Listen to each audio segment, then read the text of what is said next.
Hi guys, welcome to Walking with J.Beau, an almost daily MAHA walking vlog.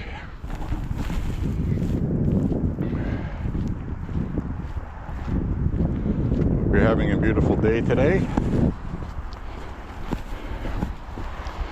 As you can see, we still have a lot of snow on the ground.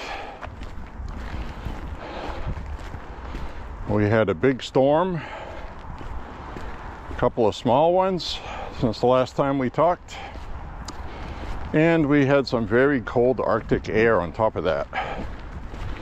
Today, however, the sun is out high, 35 degrees, sun's out, it feels like 40. This is quite nice actually. I'm wearing just a long sleeve with a t-shirt over it and my hoodie on top of that, and I am comfy. So this has been a long time coming for me. It's been a very cold, hard winter, and I hope you've been enjoying the nicer weather down south. I'm going to talk about the big mega storm in New England later on. But right now I want to talk about the big news. I want to talk about the State of the Union. The State of the damn Union address. Uncle Trump, if you're younger than I am, is Grampy Trump, really hit a friggin' home run. It was a master class of, oh man, just you name it. Democrats, as predicted, fell for President Trump's traps. They just cannot help themselves.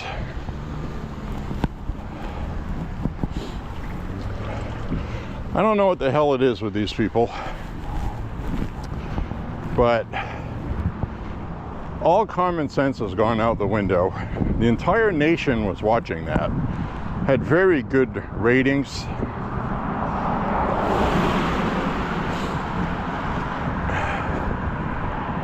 When the mother of somebody that was stabbed to death on a subway by a criminal illegal alien stands up, you should stand up and applaud. They didn't stand up for a kid with brain cancer. They didn't stand up for this blonde girl that was killed, Zarina Arutska. I can't pronounce it. I'm sorry. I don't mean no disrespect. I don't speak Ukraine. It doesn't roll off my tongue. All right, so I'm going to turn the camera around. Hi guys. I've not been here with you since I believe Sunday. Today is Thursday. Sunday's walk, I froze my can. It's very cold. I had said it was in the 20s when I was walking, and when I got back I noticed it was 15 or 16 degrees. Brr. So anyways, my friends, we're walking today, State of the Union. I thought President Trump covered all of the media talking points without specifically pointing out the media. And before the State of the Union, we had all of the major polling companies with their fake polls. Trump at historic, how many times have we heard that Trump is at historic lows? We heard that before the election, during the election, after the election. It's like you already know they're going to say he's at historic lows. So, all of them in concert, like an orchestra, are saying how terrible his numbers are. Oh, affordability, affordability, affordability. Well, President Trump tackled that head on in his speech. But more importantly, the actual polling on the economy, he was polling 50 to 56%, depending on which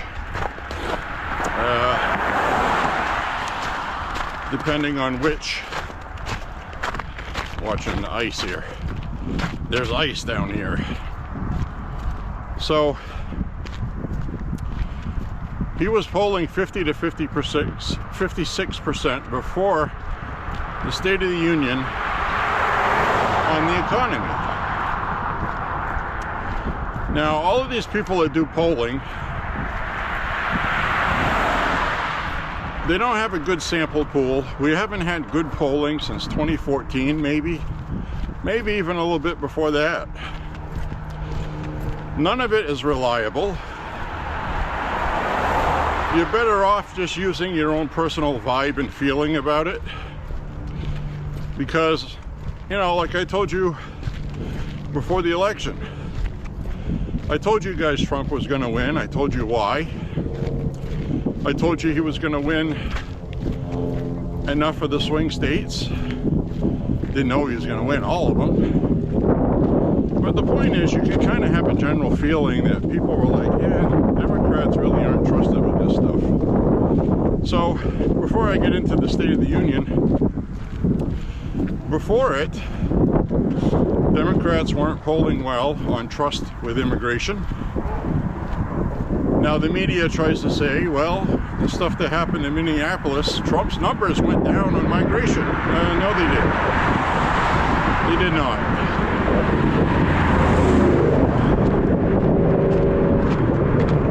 Some people didn't like how Border Patrol was like a paramilitary thing, and the masks and stuff like that. And that's what the problem was. Not what they were doing. The overall picture of deportation. That is still as high as it ever was. So he didn't lose any ground there, just the methods. Which is good. So the media was like, oh, he's lost points on migration. Well, he's lost points on the use of what ICE was doing. And even then, it was like 6 points. Not horrific, not great, but not a disaster that they painted it to be. So you always have to look through the fog of that. You have to remember what people voted for last year. Immigration and economy. Pretty much that was it. He's still high in both of those. If you look at polling, Republicans have trusted more with the economy than Democrats. So the media doesn't talk about that, though. They cherry pick which polls to use, take them out of context.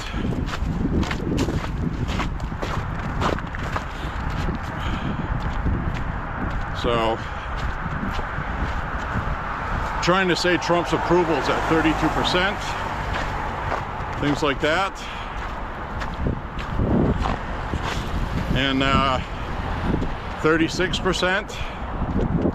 That's ABC, Ipsos, AP, New York Times. The same crap we've had forever and a week. The actual polling, that's good, has Trump between 46 and 50%. After he was sworn in, he was at 52 to 54%. So he's lost 5 or 6 points, which is the honeymoon period. But all things considered, he's right where he should be. He's got better numbers than George Bush in his second term, first year, Obama.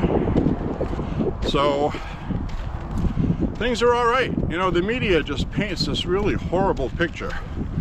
So President Trump, during the State of the Union, tackled a lot of that. He really did. And immigration is still a big thing with the public. Full support. Full support.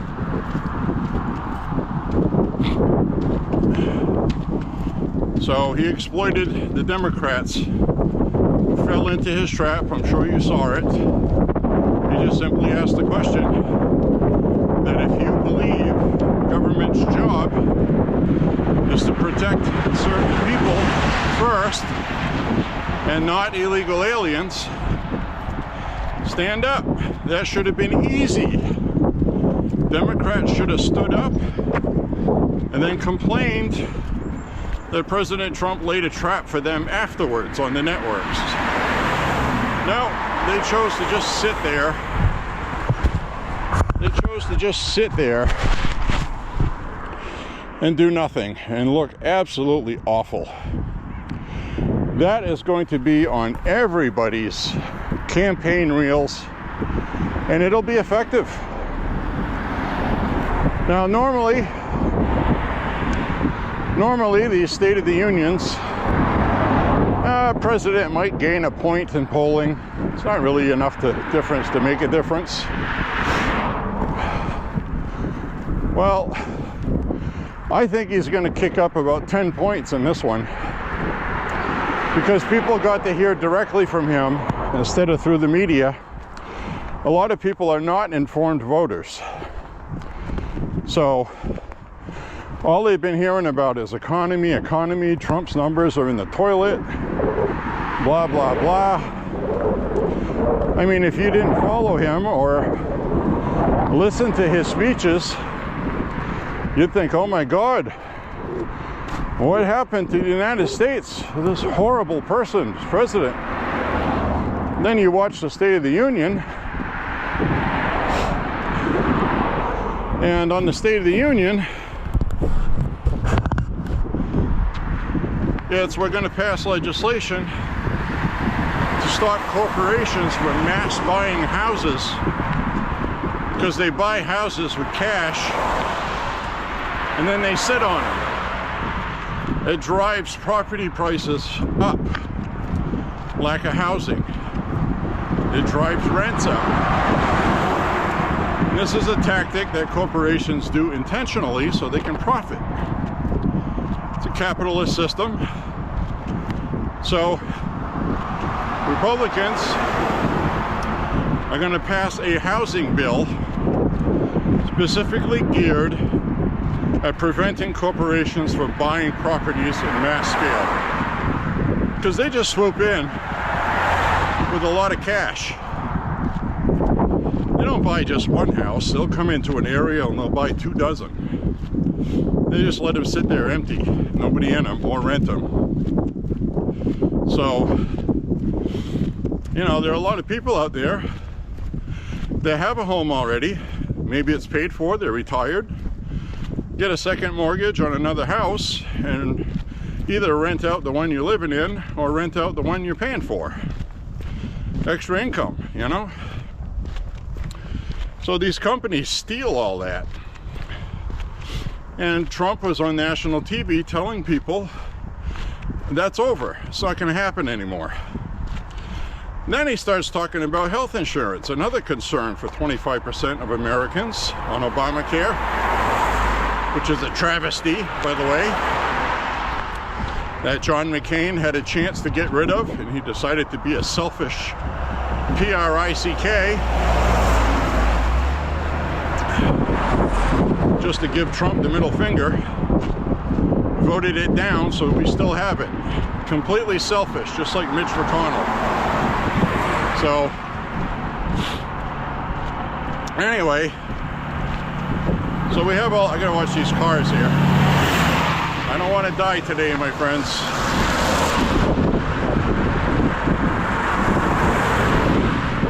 Like the title of that movie, it's not a good day to die. Anyways, they went through all of this stuff at the State of the Union, talking about insurance, health insurance, that for health insurance, we got to stop enriching the corporations. What have the Democrats been accusing Trump of in the media? Endlessly. Trump is bought and paid for by Big Pharma. So Trump starts Trump RX. He also announced that, which, you know, drugs like Ozempic, if you're an obese person and you have to lose weight for your health, I mean, personally, I don't recommend taking a drug to do that, but if you have to do that for your health, because you're going to have serious problems if you don't, I don't know what the side effects of Ozempic is. Talk that over with your doctor. I'm not a doctor. But that used to be like $1,500. Now you can get it for hundreds, a lot less. A couple hundred, I think, or 300 I looked up on Trump RX. So, you know, that's going to help a lot of people. And they're going to be adding more drugs to it as it goes along. And he just simply said this money that's going to these insurance companies through subsidies for Obamacare, which is why the rates never come down. These insurance companies are making billions of dollars, tax dollars. Stupidly done by Democrats. Of course, right? So, that wood stove smells. Oh, that smells nice. I love the smell of burning wood. So, I'm gonna turn the camera around till we get around the corner. So Republicans want to give the money back to the people. So they're going to be passing that. Now, are the Democrats going to block that? Maybe. Maybe they will. But it's not going to help them at midterms. You know, just like this ridiculous voter ID thing, the SAVE Act. Democrats are talking about how racist it is and this and that. And then you have Zoran Mamdani paying people to shovel, and you need an ID, birth certificate, or social security card to get paid. So these people are a bunch of hypocrites, and people hear about that stuff.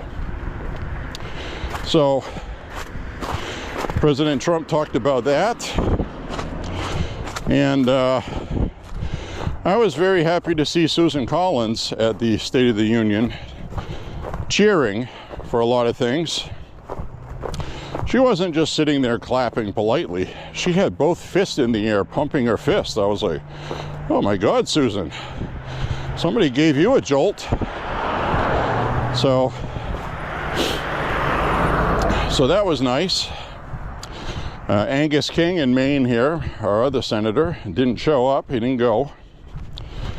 And I called and left him a message about that. Sure, he didn't like it. Not that he actually listened to it, but his aide did. So these people are ridiculous. And so the State of the Union pointed that out, how ridiculous the Democrats and out of touch they are. And they were set up masterfully. That was a master class by President Trump. He handed them their own hind ends. And the Democrats did it themselves, and he knew they were going to do that.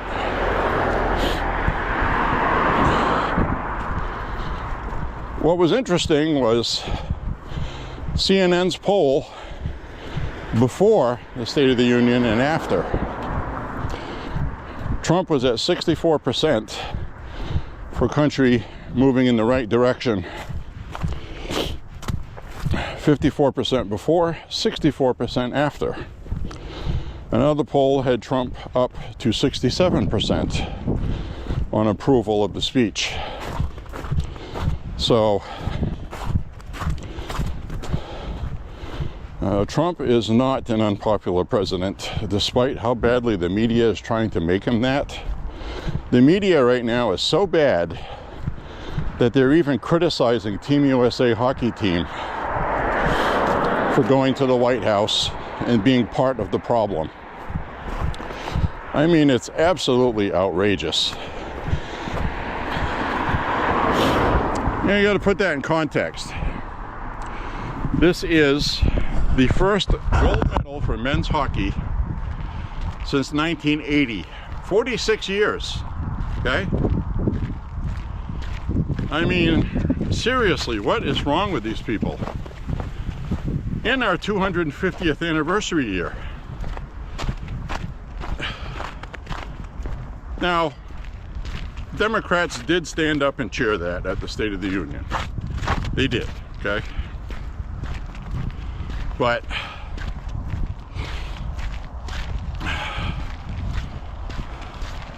I mean, you know what I'm saying, right?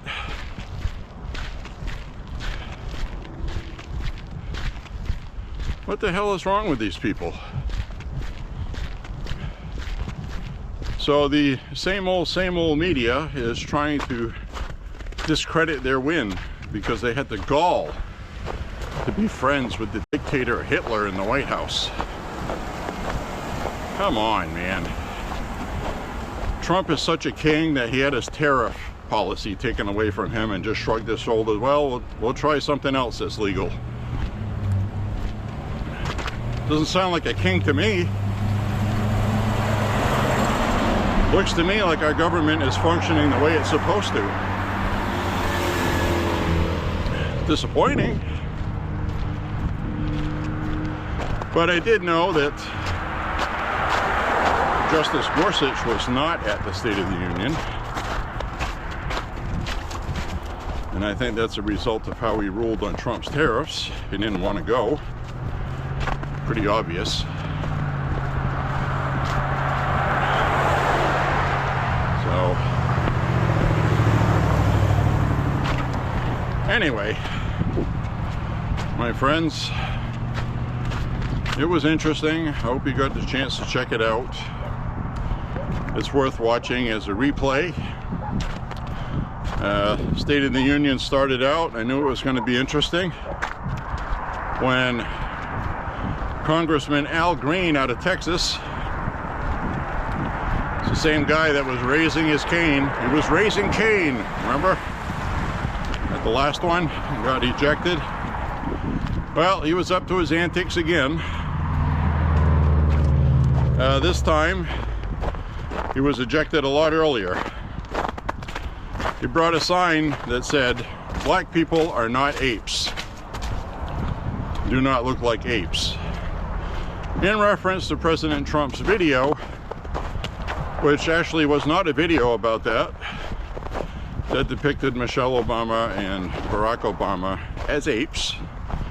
But in the same video, Hillary Clinton was a hog, and Hakeem Jeffries was a meerkat, and it was a jungle video.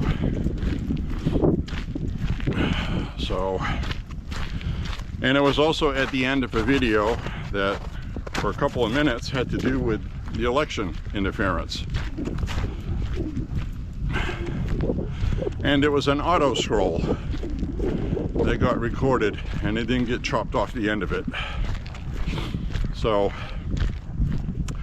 anyway, since everything else President Trump is doing is awesome, the best they could do was not show up for the State of the Union, hold their own little events off to the side. And I'm not exaggerating just because I support Trump, but one of them had 75 people and another one had 25 people. So there wasn't very much enthusiasm from Democrat voters, because most of the people that protest are paid. They're bussed in, they rent buses, and they bus people in from small towns that want to go protest. It's organized. They got nothing impromptu. And Washington, D.C. is like 95% liberals. So there's enough people there where if they were interested, they would have just showed up, I guess is what I'm saying. And they did not,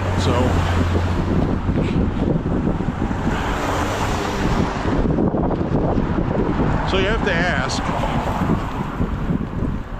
you know, is that polling accurate about President Trump? No, it's not. I'll telling you guys it's not. You know, if you want to feel good and get the honest truth, come visit my walks, okay? I don't know everything. I'm not always right. But I have followed this stuff for decades. And I know when the polling is BS, okay? And right now the polling is BS. So anyways, I guess I'll turn the camera around because this is a pretty view. We do have a pretty day in Maine today. So, you know, other things at the State of the Union was the things they did with the combat veterans. That helicopter pilot that flew in to pick Maduro up. He got shot 4 times, wounded pretty badly. He was there with a walker. Guy's a hero. He had the Congressional Medal of Honor pinned on him. That's the nation's highest award. It's only for military members.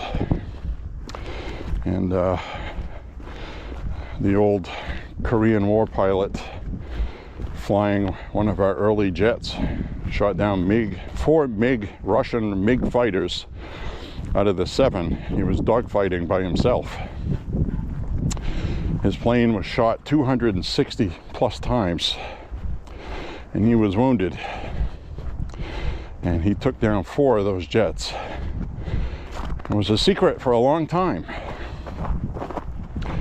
And you know, you got to think about that, right? Democrats stood for the veterans, so let's credit them for that, okay? President Trump, they hate Trump. They would have liked to have sat down and not participated in that, but that would have been too much. To me, what they did with the illegal aliens issue was just as bad, but to them, they don't feel that way. So anyway, they stood and applauded for that. Melania Trump pinned Congressional Medal of Honor on him. He looked very happy. He was finally honored for what he did. And the sad part is, everybody he knew was dead. You know, he's 100 years old. Everybody he knew, his friends, everyone he was in the service with, more than likely are gone. Probably his own kids. He probably outlived his kids. Think about that. You have a kid at 20 years old and you live to be 100. Well, that kid would be 80 something. Could have passed away. I noticed there was a relative there with him, which was nice. Hi. Hi. And so that was really nice. And so it was nice that he was finally honored. That was a great moment. And there was a lot of great guests there. Someone freed from Venezuelan political jailing, imprisoned for politics. So that person was there as well. And well, you know, it was a great night. I mean, what else can you say about it? I think I covered everything. Or most things that are, I mean, he talked about a lot of things, but the big ones was the economy. That was the message he had to get out to the independents. Now, he did slump with independents, okay? But his polling is still good. His polling's at 95% with Republicans. All right, that's solid. All right. Democrats, about where it was, maybe a little less. But with independents, that's the one that went down. Not a whole ton, but you have to remember a lot of independents lean left, you know. They're kind of like political misfits. They do things like they'll be upset at how ICE is doing something, but then they'll want these people deported. Just not that way. Oh, Trump's not doing right. He's, oh, this is terrible. You know, those people. So, it's just fine. You know, everybody's got an opinion. So anyway, I think we'll move on to a whole bunch of things to talk about. Let's talk about the SAVE Act. The SAVE Act, latest information is Senate Majority Leader said, that'd be John Thune, said that he is going to put it on the floor for vote. So he has finally said that it is going to get a vote, okay? So people can stop screaming. He's putting housing on the floor for a vote first. Now, there's this faction of Republicans online that like to bitch for the sake of bitching. If he had put the SAVE Act before the housing bill, these same people would be complaining, oh, housing's more important, people get rents and mortgages and oh. So people just complain for the sake of complaining. So I've tuned these people out. They like to go online and complain. It's a good place for it, but anyway, he's going to have the SAVE Act on the floor after the housing bill. The housing bill has to do with affordability. It's a race towards midterms, and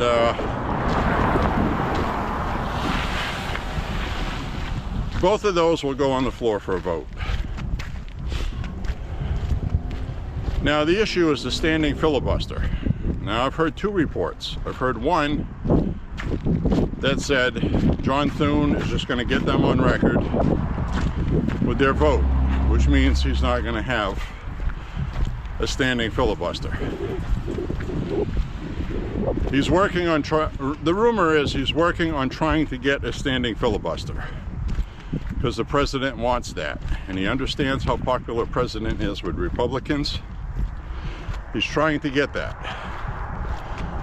The problem is, while the House and Congress with the slimmest one seat majority is getting things passed, everything, the Senate is a different beast altogether. You only have 2 people from each state. A lot of times you'll have a Republican in one state, a Democrat in the same state, or 2 Democrats, or 2 Republicans. And it's difficult to get 60 votes. It just is, okay?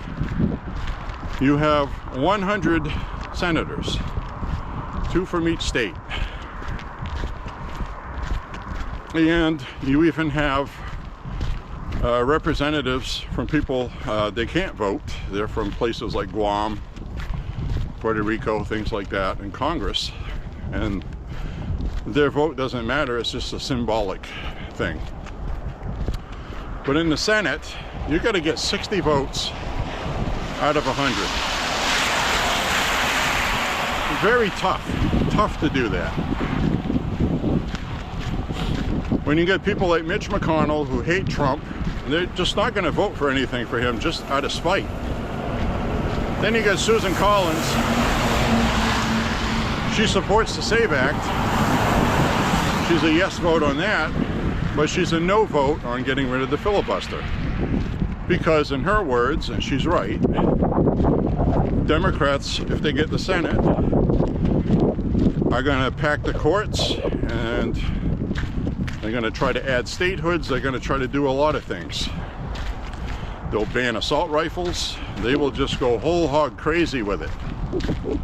My issue is that they tried to get rid of it already and were stopped only by 2 Democrat senators who are no longer there because they stopped what they were doing. They were punished for it. So,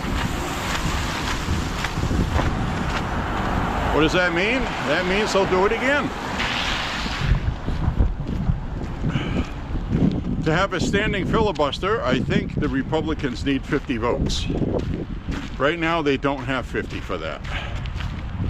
A couple weeks ago, John Thune said, we're not even close on that.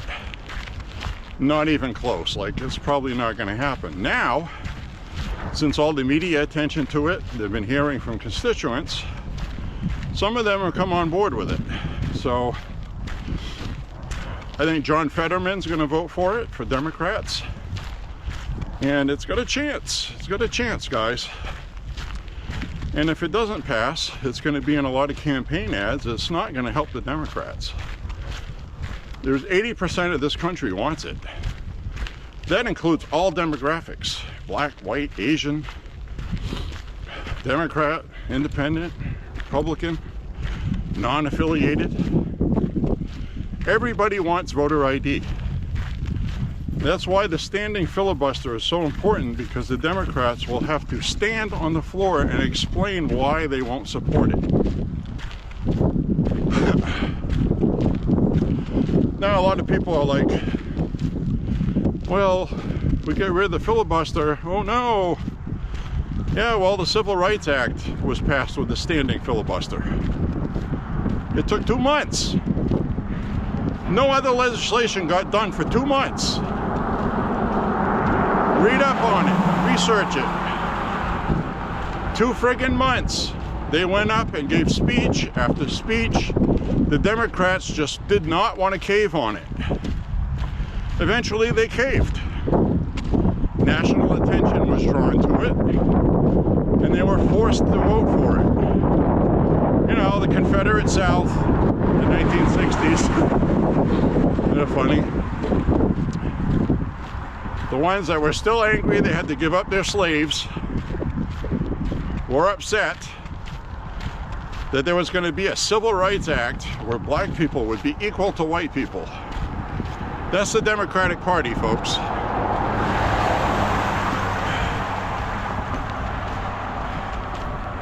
It's almost comical that the Democrats have conned all of these black people over the last 60 years. Every single Democrat-run city is a dump.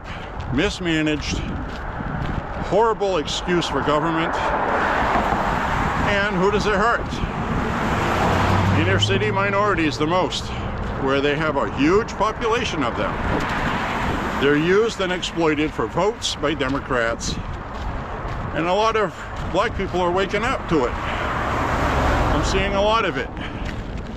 Nicki Minaj, tons of other ones waking up saying, guys, the Democrats are screwing us. Enough of this. And they're waking up. So speaking of Democrat mismanagement, now there's 2 different ways to look at this. If you haven't been watching the news, then you probably know what's going on in Massachusetts and Rhode Island.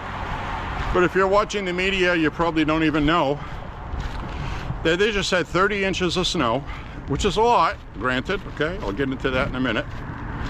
They're still not dug out today, days later. People are shoveling literal pathways on their street like this so they can leave their house and go places. All the neighbors have come out and they're all shoveling together. Snow blowers doing what they can, clean the snow. And the comments on YouTube are, oh, isn't this nice? A storm like this, and look, it brings everybody out like they used to be in a community helping each other. Instead of doing like me and saying they knew a week beforehand this was coming, number 1. Number 2, not even 2 weeks ago they had 10 inches of snow and everything bogged down and didn't work. It's a New England state, okay? Talking about Rhode Island, Massachusetts, Connecticut. Less than 2 weeks ago, 10 inches. Number 3, a lot of the other states in New England declared an emergency, which means they could use the National Guard, things like that. So they got 30 inches of snow, all right? That's fine. It's a lot of snow, okay? The most I've ever experienced was 28, all right? The city didn't bog down and stop. The roads were all plowed. I don't know why Maine can plow our roads and other New England states cannot. Well, I have a theory. They declared an emergency. They didn't utilize the National Guard. Some of the plow trucks were out, not running in cycles like they should, and they got stuck, or they didn't have enough of them. And yes, 30 inches is a lot. There was 60-mile-an-hour winds. I get it. Trucks can plow snow and wind, so that's not an excuse. In Maine here, New Hampshire, Vermont, as soon as it starts snowing, the snow plows are out plowing. Even these side streets like this, okay? These all get plowed during a storm.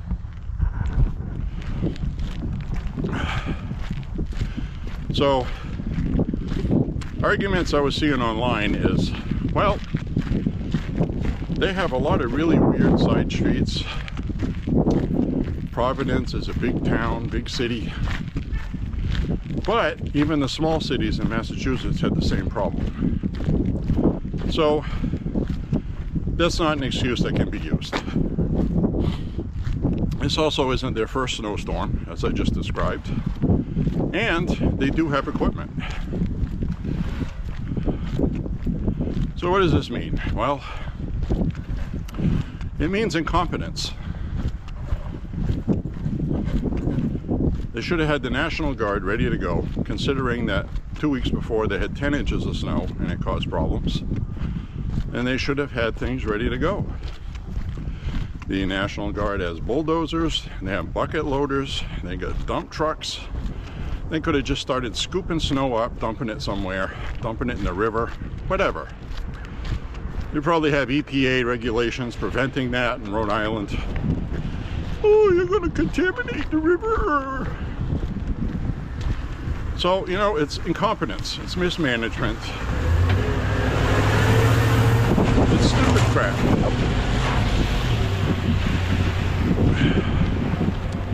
Democrats, okay? There it is. I said it. Now, some people will get defensive at that. What do you call it when 2 weeks before you had 10 inches of snow and it caused problems? You knew in a week in advance you were going to have a big storm, more than what you got the last time. That got increased to 24 inches 24 hours before. So they weren't even ready. They just shrugged it off. Whoever the head of the Department of Public Works in Rhode Island, or the municipality for Providence, Rhode Island, should be fired. There's no excuse for what happened. None. Now, if you're in Georgia, South Carolina, North Carolina, and you get 30 inches of snow, I would expect that. It would be an emergency. Everything would be paralyzed. They don't have the equipment. That's not the case in New England. It's not the case at all. It was poorly managed.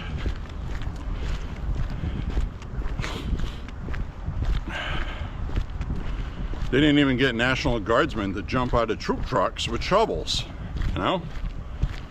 Citizens were left to do it all by themselves. I saw one woman bawling her eyes out. She said, I just started a new job. I have to be there today. She was bawling her eyes out, shoveling her driveway. So, you know, what do you do if you're having a heart attack and you call an ambulance? You just die of a heart attack. Is that a lawsuit? The municipality is responsible for keeping things running. And people would argue, well, 30 inches of snow, you can't really blame them. Yes, I can. They didn't prepare for it. Now, if they made a reasonable effort to prepare for it, they had the National Guard on standby, took care of things when it was getting busy.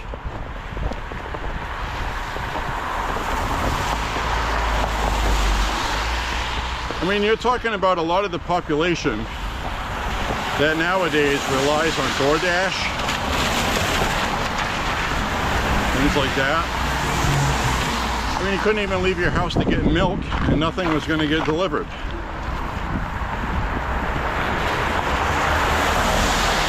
And today's Thursday, and it's still like that.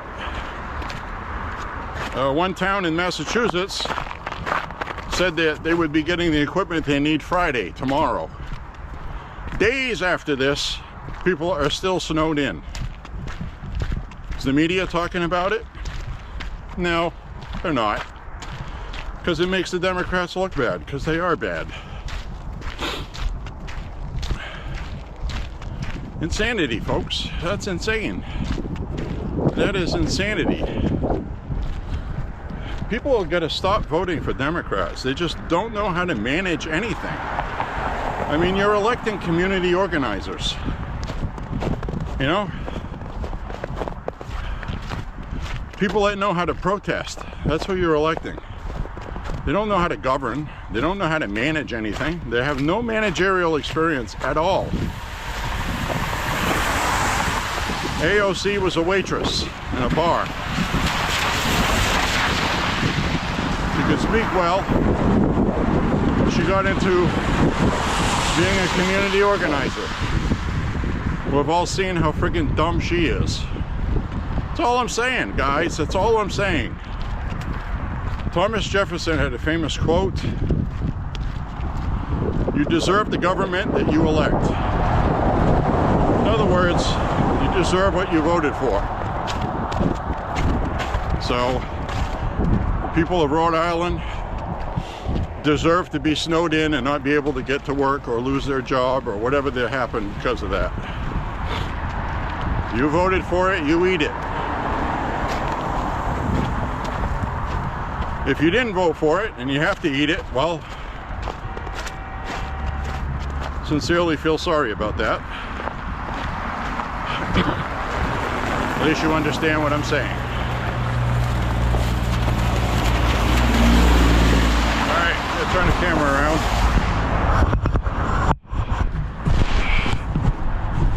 Turn the camera around again.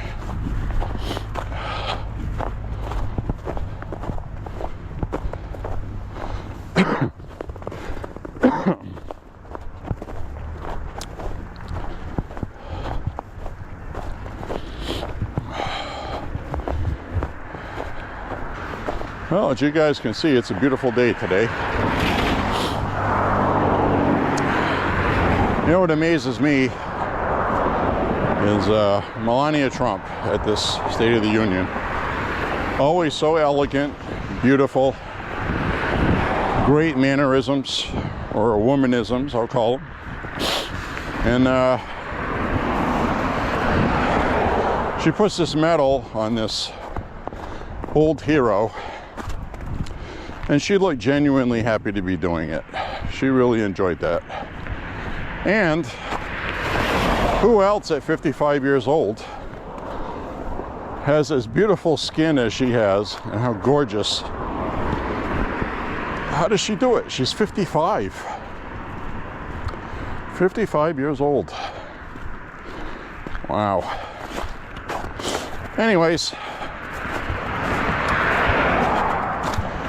it's good to be the king, that's all I'm saying.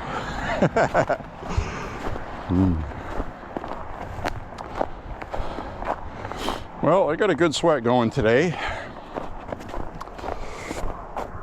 It's very warm.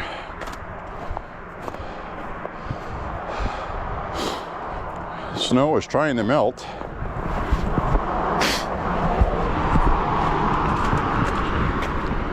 It's getting a little soupy. Now tomorrow it's going to be in the upper 30s. Today is 35, but I got to tell you, today feels warmer than 35 because that sun is up higher in the sky now. Winter is, it feels like it's losing its grip, which is what I was waiting for. When we were kids and beyond, we'd go play outdoor hockey, and on the ends of the rink that got the most sun during the day, this is when they were getting soft. wasn't able to hold ice. Even though the temperature would be like 28 or 30, the ice was melting because the sun now is getting that much stronger, which is what we have now. I'm actually very warm right now. Pretty soon I'll be walking in a regular hoodie, and then it'll be a long sleeve shirt with a t-shirt, and that's all I'll be wearing.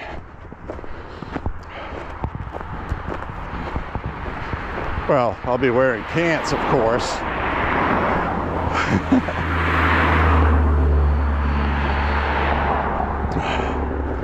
Not gonna walk around wearing nothing from the waist down, but you know what I meant. Some people would. You know how it is. So anyways,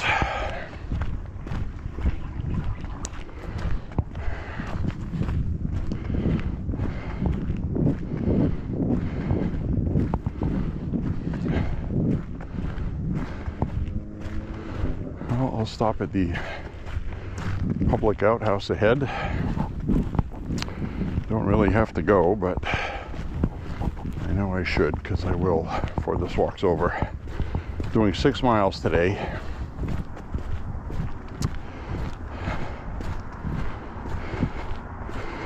So do I think the SAVE Act is going to pass? It's got a chance. It has a chance. We'll need some Democrats to do it, but I'm hoping John Thune can get enough votes to change it back to a standing filibuster like things used to be. Because that would force Democrats to run on better policies. Also, by the way.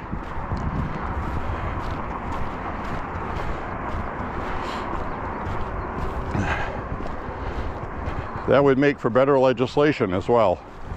It would get rid of a lot of the, as much as we love it, the one big beautiful bill, you know, that was done with a 50 vote because it was a reconciliation package, which means you can't add any new spending. So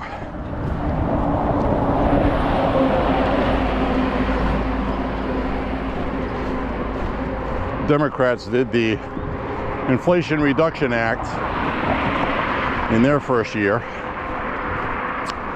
and that was also done in the same way. Turned into the Green New Deal because they wanted to do a Green New Deal climate bill, and they wouldn't get the 60 votes for it. You see where I'm going? So I understand the dual edge of the sword. What I'm saying is things in this country are not the same as they were. There's a log jam in Congress, very unpopular in all parties with all demographics. Nobody is happy with Congress. Congress, the House, the Senate, nobody. And people need to have real legislation, bipartisanship. I think this country is absolutely craving bipartisanship, and getting rid of the filibuster would force bipartisanship. By default, it would get rid of that roadblock.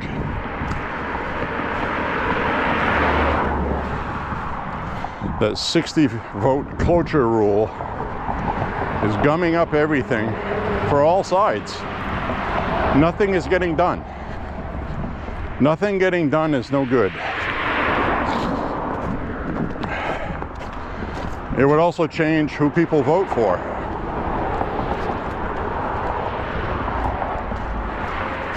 It would make voters more responsible for who they vote for. They'd be more involved. They'd have more hope in things getting passed. So there's a lot of plus sides to it, in my opinion.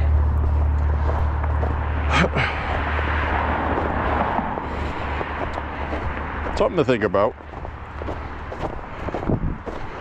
We're in a transitional period in this country right now, which is appropriate. 250th anniversary, which Well, I hate to say it, guys, but President Trump is winning. He's getting things done. And the last time that happened, in an election year, look what happened. We had the riots in 2020.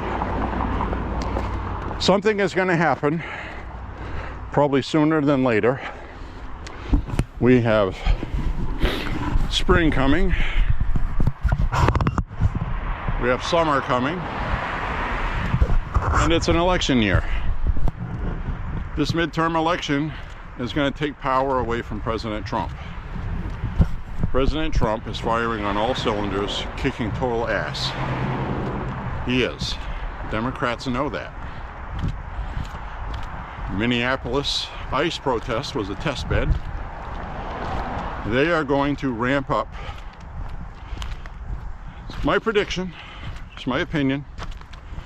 We have the Summer Olympics this year in Los Angeles, of all places, okay? What do you think is going to happen? Somebody of color is going to be shot by the police in Los Angeles, or some other created social issue to cause rioting will be orchestrated. Now, I'm not saying shooting a black person by police is orchestrated. That's not what I'm saying. What I'm saying is, these people are opportunistic. They will pick something. Something will happen. Something probably already has, but they're like, well, now's not the right time. We'll exploit something later. They spent $60 million in Minneapolis for those riots. And to some extent, it was successful. Trump has pulled those ICE operations out of Minneapolis, even though ICE is still there arresting people. Media doesn't really tell people that, but you can check it out. They are. And so, what are we going to have, guys? I mean, you already know that's what they're going to do. It's Los Angeles. Karen Bass, communist, Gavin Newsom.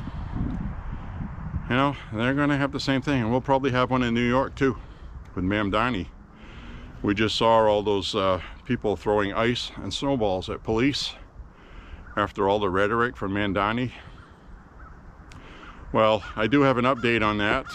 There was a black guy that was throwing ice at officers, chunks of ice, injuring, causing a head injury, lacerations, neck problem, hit the guy's head. He picked up a big chunk of ice and threw it. Hit an officer in the head. So he was arrested. New York Police Department posted that online with his picture. He was arrested. He's charged with assault, police officer. And so anyway, there was probably 100, 150 people throwing snowballs at police officers. You know, Mamdani said it was just a snowball fight. But if you watch the video, they're yelling things like pigs, bitch, Nazis, Gestapo. That's all rhetoric fueled by the left. And all these 20-somethings felt obligated to attack Nazis because they're Nazis, right? So they could have arrested 100, 150 people. They picked one to arrest. I'm sure the DA is going to give him a slap on the wrist. You know, turns out this guy that was arrested 2 weeks ago for robbery in the subway. Robbed somebody. So they're going to let him go. I know they will. So we're going to have rioting in New York. Same thing we've seen. You'll probably see Democrats online raising money for their bail. Well, they probably have cashless bail now. Won't even have to do that. So I'm just telling you to expect it. It's going to happen, unfortunately. They're going to try to blame Trump for everything, make it a race thing, ICE, immigration, all the Olympics going on. They're going to go gum that up. Wouldn't surprise me if Trump had to invoke the Insurrection Act in Los Angeles, National Guard. I hope it doesn't happen, but you know, your gut just tells you it's going to, doesn't it? You know what I mean? So, well, we can pray for the best and pray it doesn't. Anyways, I gotta go use that thing. I'll be right out.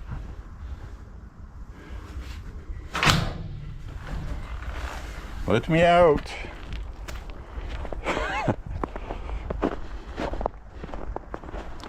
All right. We'll head on down the road. So my friends, that was my honest opinion on that. And you know, I haven't walked for a few days, 4 days, and I wanted to get that information out there. A lot's happened in 4 days. The other thing I want to talk about is the speedboat. It was called the speedboat, but allegedly there were 10 people on board, so I would think it's bigger than just a regular speedboat. But that's a good sign right here. Look at that. That is the water running into the road, melting. Look at that. What a beautiful sight. We're thawing out. So my friends, spring is almost here. And anyway, off of Cuba, we had a boatload of people that the Cuban minister of whatever states that the U.S. registered boat, registered in Florida, 10 people on board. They claim that the boat opened fire first on the Cuban Coast Guard. Now, the reason why I don't believe that for 2 seconds is, number one, it's Cuba, communist country, notorious for giving propaganda information. Number two,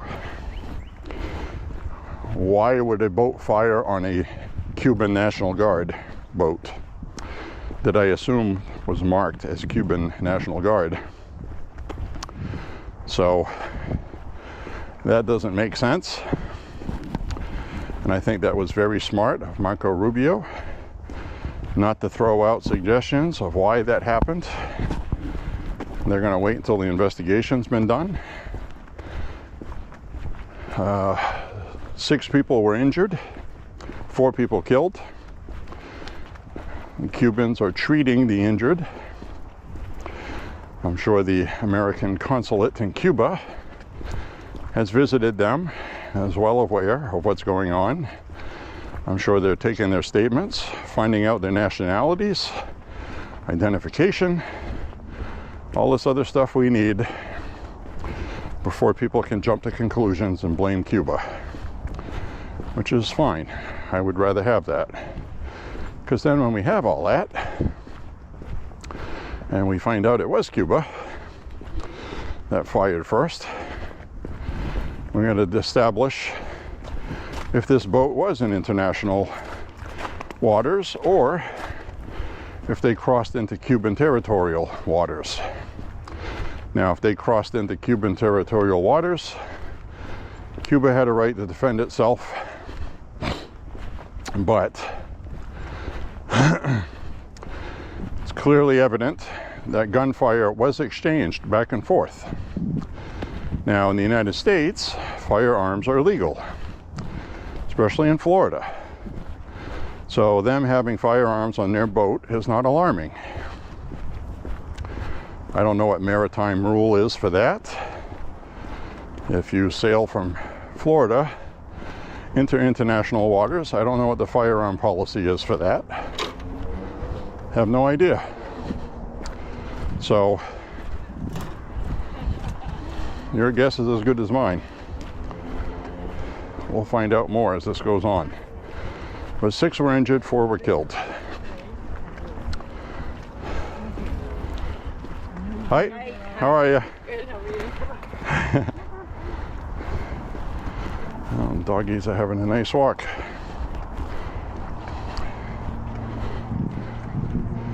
Three and a half miles. The woman in my ear said, we'll get 3.5 miles in the books, guys. Well, so we'll find out more information about Cuba, or as JFK used to say, Cuba, the New England accent. Cuba.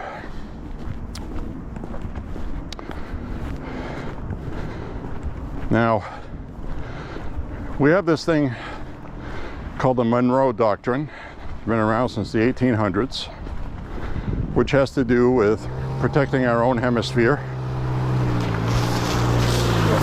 which has been changed to the Monroe Doctrine because of President Trump. Not officially, but that's what I'll call it. That's what people are calling it. And that includes the drug cartels in Mexico, Venezuela, and Cuba, or anybody else in our backyard that poses a national security threat to us, which includes acquiring Greenland.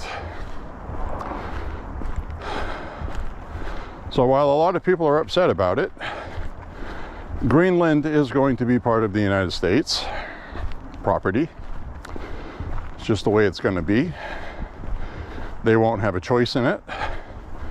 They'll just have to get over it. They get 56,000 people that live on the entire continent. It's almost a continent. It's the same size or a little bit bigger than the territorial United States. It's huge. 56,000 people live on it. It's not a hospitable place to live, granted, but it is important to keep China and Russia away from it, especially with the missile technology that they have now. Hypersonic missiles.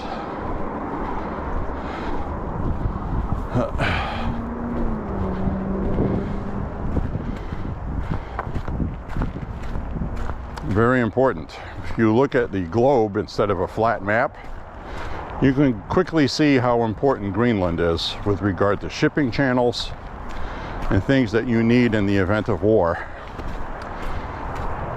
And that's what you need to think about. What are you going to do if we go to war with China someday? Because China has been very aggressive. Everybody knows it.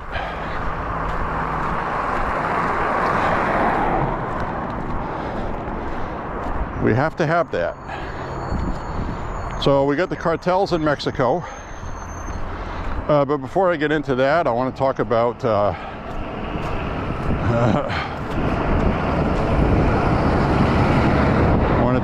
the cartels. I'll talk about that in a minute. But there was a former U.S. pilot, okay? Former U.S. pilot who retired in the late 90s. He has been in China training Chinese pilots.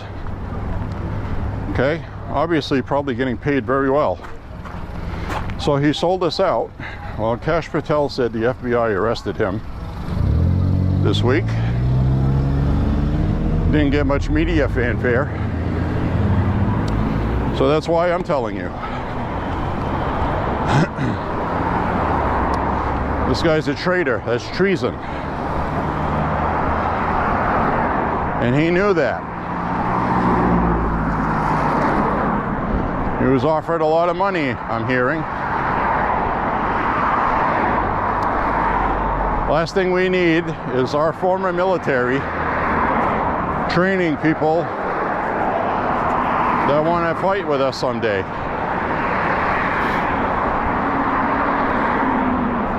I hope he's prosecuted to the full extent of the law,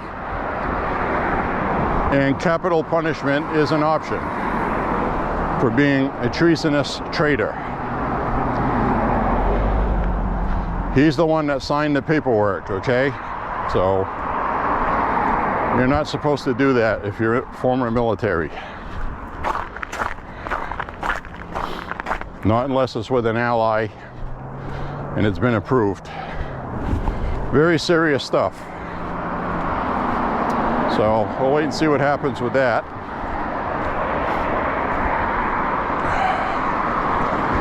Cartels.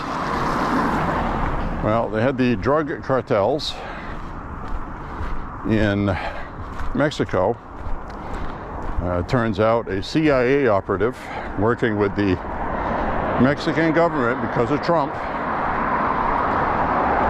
went and in the process of trying to arrest the cartel member, wink wink, the head of the cartel was killed.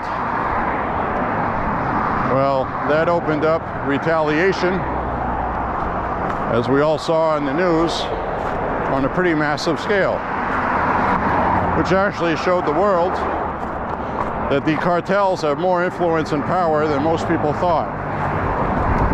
So now it's going to be even more of a priority to go after them, and go after them we will.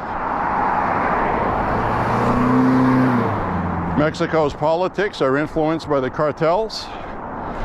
They assassinated a mayor last year or the year before, I forget which. Because she was outspoken against the cartels, they killed her. They hang bodies from bridges. They behead people. I've seen photographs, unedited, of piles of heads where they would kill 20, 30 people and pile their heads up outside the police station as a warning. These people do not screw around, okay? So this has to be dealt with, and it's obvious the military is going to have to do it.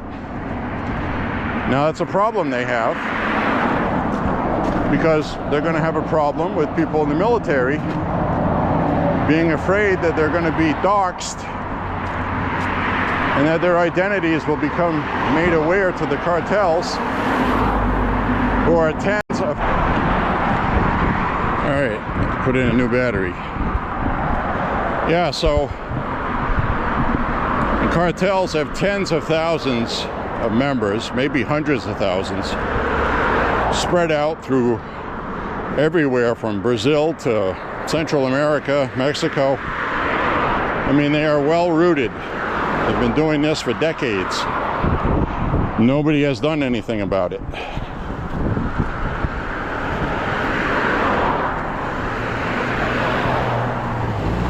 Ronald Reagan had a war on drugs, but not a literal war on drugs.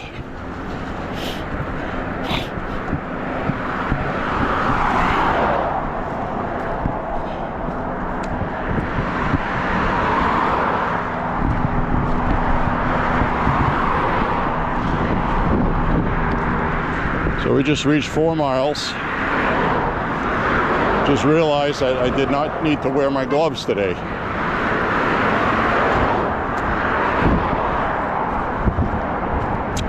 Somebody beeping, and they're live on YouTube or something. Nope.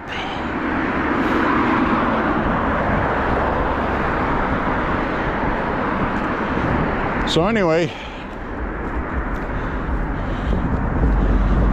looks like Trump's going after the cartels. It's like he said he would. Guy's always busy. Now we got this whole thing with Iran coming up too. My goodness. Things never stop with President Trump in office.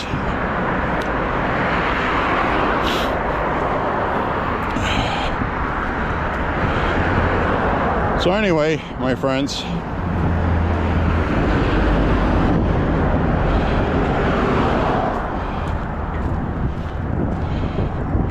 this thing with Iran is really starting to cook.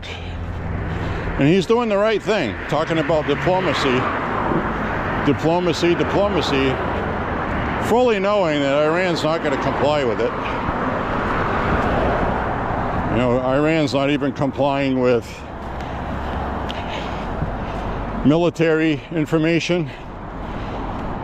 They're not complying with halting their nuclear program. And here's the important thing to understand, that today's technology,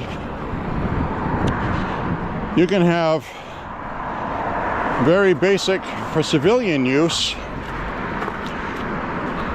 above ground in buildings. You don't need to do this stuff underground in a mountain. The only reason why they were doing this underground in a mountain is because it was a nuclear weapons program. There's no other reason to do it. Spending hundreds of millions of dollars on that unnecessarily just does not make sense. So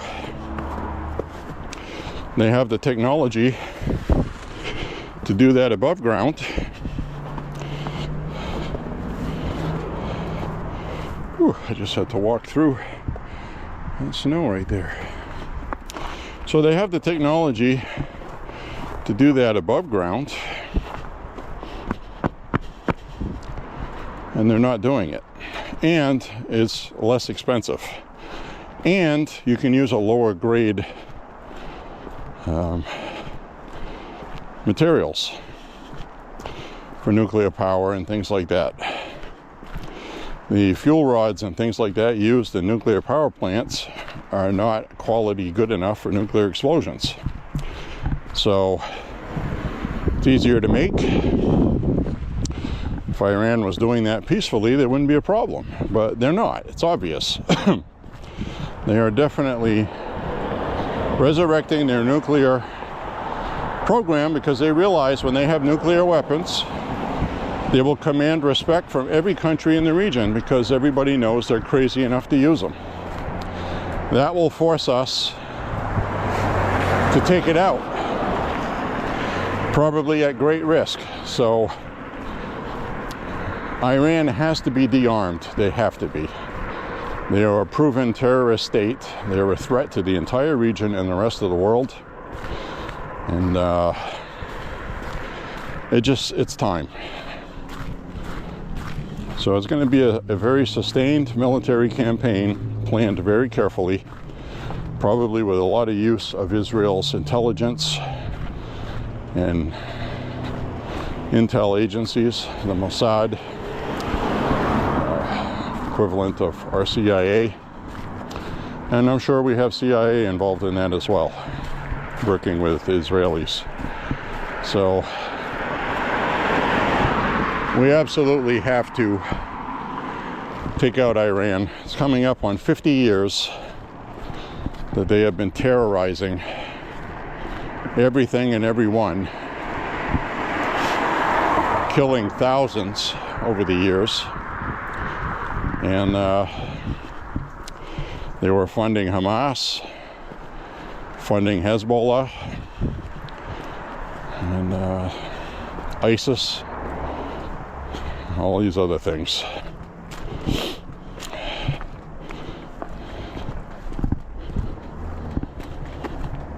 It's got to be done, guys. I hate to say it. If there's going to be world peace, that's a big place to start.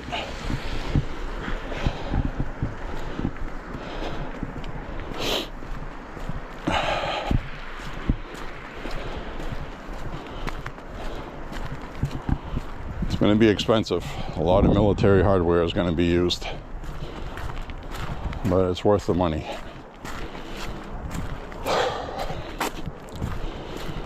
All these problems we have today are because of weak presidents.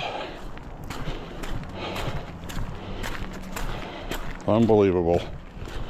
Just unbelievable. The incompetence we've seen since John F. Kennedy.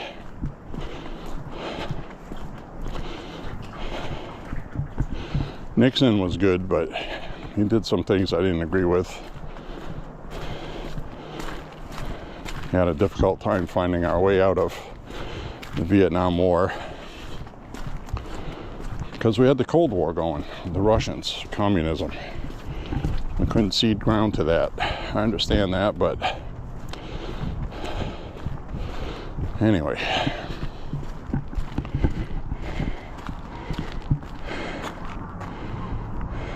It's time to fix these problems.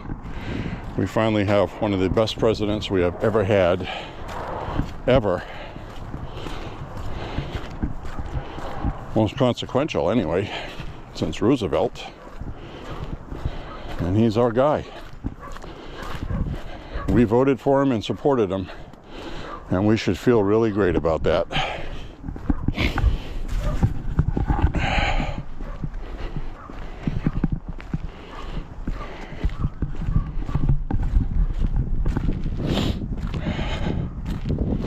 So we got 3 years left of his presidency. 1 year left if we lose midterms. And that's the way it is, guys. And I'm sure we're going to hang on to the Senate. That looks really good. Democrats have a more difficult time getting senators elected because of their policies. The American people know if the Democrats get full carte blanche again, we're going to get 9% inflation, because that's what happened. So, American public isn't as stupid as people think they are. But there are so many House members in Congress. This year just might be a wait and see. I mean, the economy is going to be really good by the time midterms come. Starting to improve now. Inflation, technically, Trump said at the State of the Union, inflation was 1.7, but he's talking about core inflation. The actual inflation is 2.4%, which is, you know, it's not bad. It's not bad. It's pretty good. It was 9%. At one point, they were predicting 11% when Biden was in office. So, Trump cut a lot of spending, combined with tariffs. Our GDP has increased, which is good. And here's the kicker, guys. They're starting to build those factories now. So construction employment numbers are going up very quickly. I don't know if you're bothered to check those yet. And so those plants will be built in a year or two. It'll take a while to build. But when they are, they're going to be hiring tons of people. And by the time a new president is sworn in, this country is going to be unrecognizable from where it is now in a positive way. So we have that to look forward to. Democrats, if they win the House, which statistically and historically they will, but I think we got a chance of them not winning it this year, just because of those stupid policies and what we saw at the State of the Union. It's not a winning, it's not a winning thing. It's just not. So Republicans in the past have sat on their laurels, and there was a faction of the Republican Party that delves out the money, that doesn't want to deal out the money at midterms because, quote, we always lose midterms, so why are we wasting all this money? That's the wrong attitude. So you're not going to see that attitude this year. So there's going to be more money. President Trump is pressuring Congress to compete.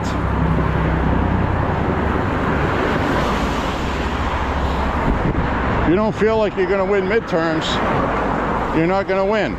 If you feel you're going to win midterms, you'll make an effort to win it. It's a winning attitude. Well, it's always been this way. Why bother? That's BS. Fight, fight, fight. The greatest president in our lifetime. We need to win the House. Trump's first term, he got shellacked at midterms. He remembers that. I do too. Lost 30 plus seats.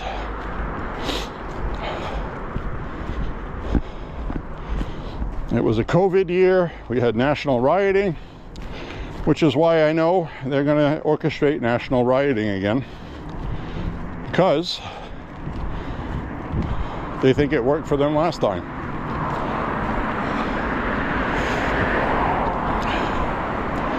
But they might be going to the cookie jar too many times. They didn't have the national rioting they wanted out of Minneapolis, for example. But if you throw in a minority getting killed, that may change things. 2 white people got killed. That people know they were there to protest and raise hell, so it didn't have the same effect. But I do know something's going to happen for them to exploit. It will.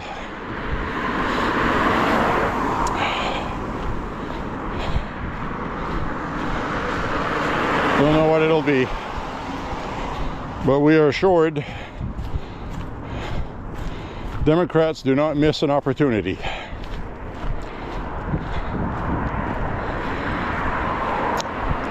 They're like cockroaches, opportunists.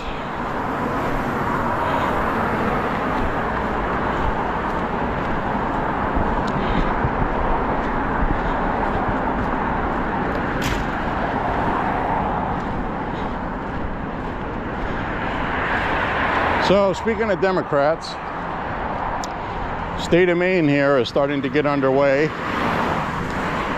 and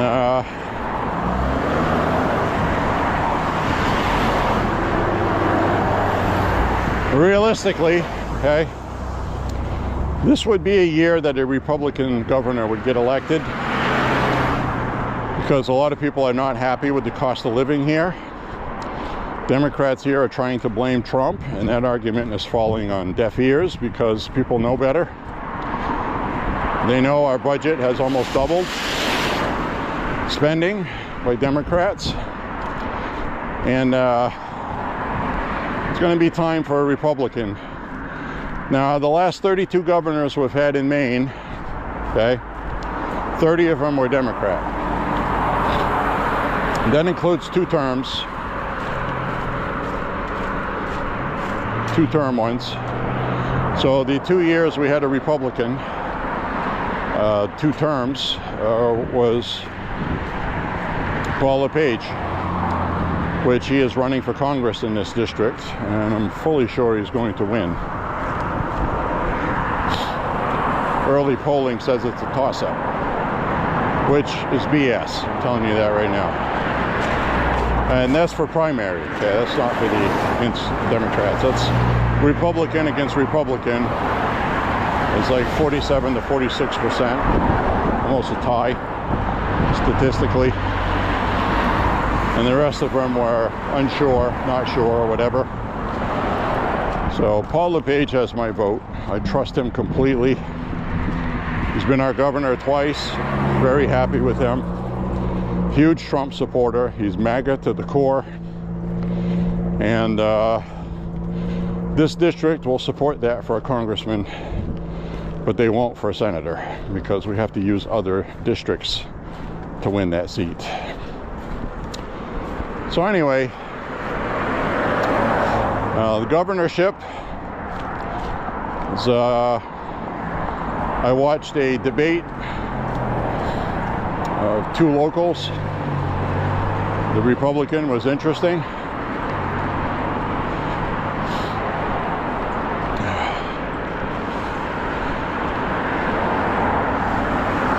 So we'll see what happens. We got a lot of people in the field trying to be governor.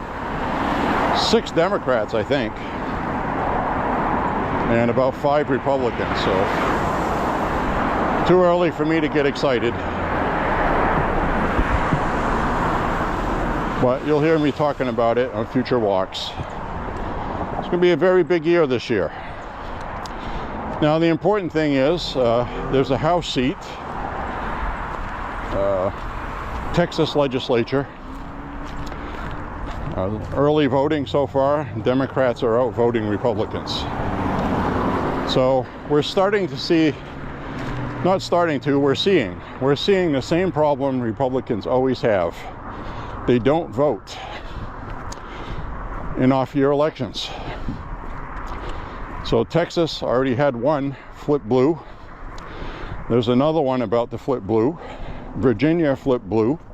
New Jersey, well, it didn't flip blue, but I think that one was winnable. And there's been other elections that Republicans should have done better in and didn't. And people say, This is the commonality I see across the internet. Well, the Democrats cheated, that's why. We need the SAVE Act. Whether they cheated or not, the numbers are very clear. We know how many people vote, who don't, who doesn't. Voter rolls, they can tell who voted and who didn't. All, okay, every single one, every single Republican district in Virginia had a low voter turnout. All of them. Districts that Trump won by 20 points, 18 points, easy wins. And the Democrat won the governorship of Virginia because those people didn't go vote. If they had voted, Virginia would be Republican. Because these Democrats are not winning by a whole lot. That's the thing. They're not blowouts. So it's really a damn shame. And I guess I'm going to have to keep pounding that until voting day, that people have to get off their ass and vote. I mean, you can go to your keyboard, go to your state website and request a ballot. How freaking difficult is that? It gets delivered, you put a stamp on it, or just drop it off yourself when you're out and about doing things.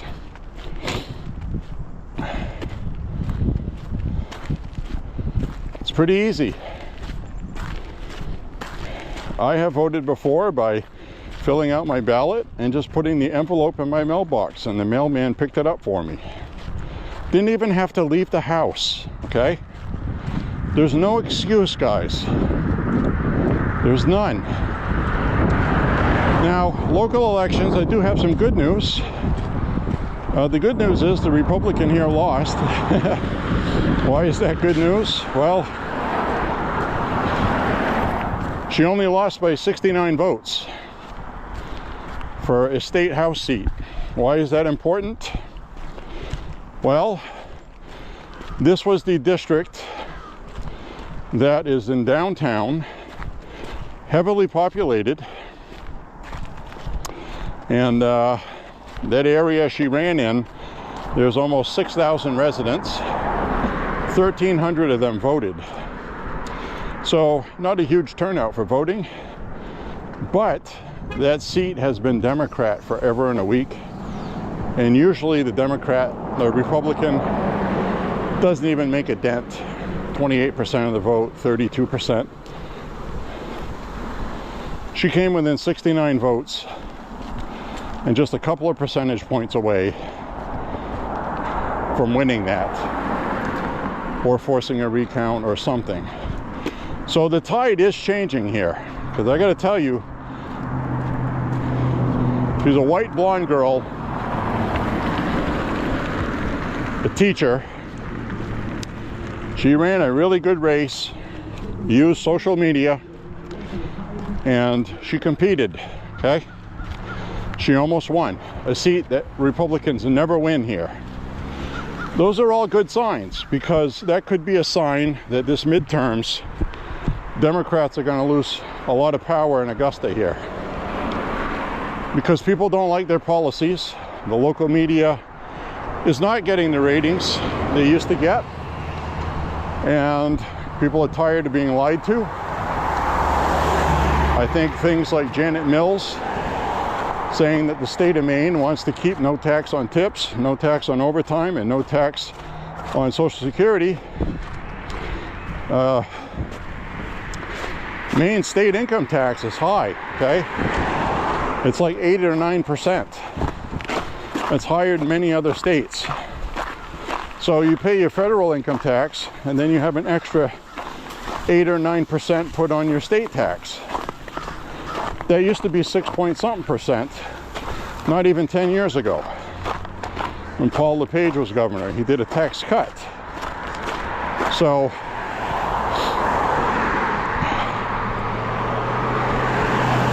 people are starting to feel it, okay, here, and they're not blaming Donald Trump. They know what their state tax is. Donald Trump doesn't have anything to do with state taxes. So I think they're getting some backlash from voters, at least I'm hoping so. It's still early, okay, but this is an election and we can base that on, because Democrats win this election, District 94 here, extremely easily, without even trying. And it almost flipped. So that was a huge thing. An off-year election on top of that, okay? It's a special election. It's a big deal. It's a much bigger deal than people think it is, because I don't remember seeing that before. So I think we're going to see some good things this year. I think a lot of people are going to be surprised. Speaker Mike Johnson, DC, he says he's very bullish on midterms. He got asked that again. He said, you know, there's only been 2, maybe 3 other times the opposite party has won midterms. He goes, yeah, I know. He goes, I go, are you still holding? He goes, yep, I'm bullish. He goes, I'm bullish on midterms. I think by the time midterms come, people start getting their tax returns, prices go down, and they see what Republicans are doing for housing and the Voting Act and all this stuff. Whether the Democrats vote for it or not, it helps us. Very important to get those out there for a vote. Get the Democrats on record and try to defend why they didn't vote for it at midterms. Because you're going to have a lot of people locally debating them, saying you voted against this. Like Trump did at the State of the Union. He looked right at the Democrats and said, all of you voted against giving Americans back their own money. All of you. And he pointed at them. You don't think that resonated with people watching? Of course it did. Because that's what happened. So what was the big talking point by the media after the State of the Union? Epstein, Epstein, Epstein, Epstein, Epstein, Epstein, Epstein. Because that's all they have.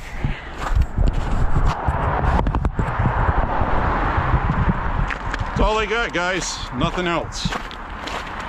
It's comical, isn't it?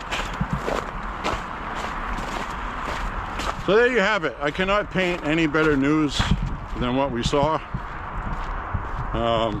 Couldn't have gone any better. Everything is going great.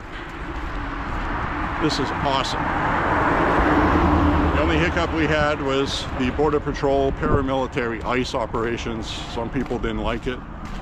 I personally approved it. I supported it because I understood why they were doing it. Because the local police department wasn't helping. They weren't keeping their people safe, and you had to have that buffer between them and the people. So Trump decided that you got to get tough with them. You hit, we spit. You spit, we hit. Remember that? So he decided that getting tough with them was the best policy, which is an effective policy, but too much of the public was like, maybe we don't like that. Of course we did. Would have liked to have seen more of it personally, but anyways, that's where we are. Be happy, guys. Things are going really great. I am so filled with optimism right now. I'm feeling patriotic. I love this country. Things are going so good. This is going to be fantastic. Hi, how are you?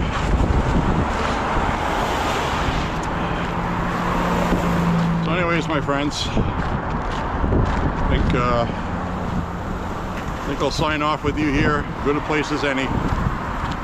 Anyways, my friends, thank you very much for walking with me today. God bless you. God bless America. Say a prayer for Trump and the country. God bless President Trump. And God bless everything else in the world that we're about to get into with Iran and all that stuff. We need to pray that that stuff goes well. And things in Venezuela look good. So we're going to deal with the cartels, Cuba, and Iran. So something to chew on till our next walk. Thanks, my friends. God bless you all. We'll see you on the next MAHA walk. Stay healthy, everybody. Make America healthy again. Bye-bye.